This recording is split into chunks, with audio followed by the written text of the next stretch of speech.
این پخت‌وپزها و تام‌های ملی محصول دست دانشجو دختران کالج طبی ناحیه به نام میر سعید علی حمدانی میباشند که در تالار بینای تعلیمی کالج طبی به نمایش گذاشته شدند.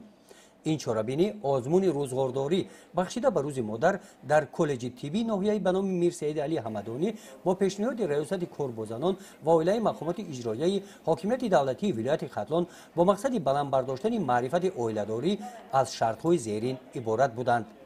اینها آماده سازی جوان دختران به حیات مستقل، بلند برداشتن دانش و ملکه کسب آموزی، هدایت جوان دختران به روزگارداری و به خاطر ارجگذاری به رسم آیین ملی، میراث نیاگان و عنعنه‌های ملی مردم تاجیک راه اندازی کرده شده در سطح بلند دایر گردید.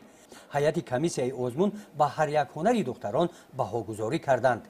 مقصد از گذرانیدن این آزمون پیش از همه تیار نمودن جوانان به زندگی مستقلانه و این چنین ترغیب نمودن خوراک‌های ملی در بین جوانان می باشد و از چاره‌بینی مذکور معلوم گردید که توجه جوانان به عنعنه‌های ملی زیاد است و این می تواند در آینده نیز در بین گلدختران تاجیک ادامه یابد.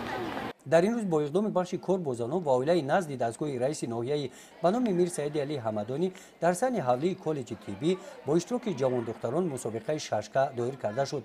در باغ استراحت ناحیه باشد بخشیده به روز مادر با مقصد ترغیب لباس‌های ملی و از بین بردن لباس پوشی به فرهنگ ما بیگانه تحت عنوان تاجیکانه میپوشیم اکسیای ترغیباتی دایر کرده شد.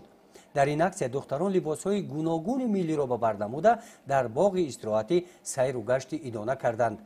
گزارش خواجه نظری خدای نظر ظهوروف از ناحیه به نام میر سعید علی حمدانی برای برنامه اطلاعاتی نوید.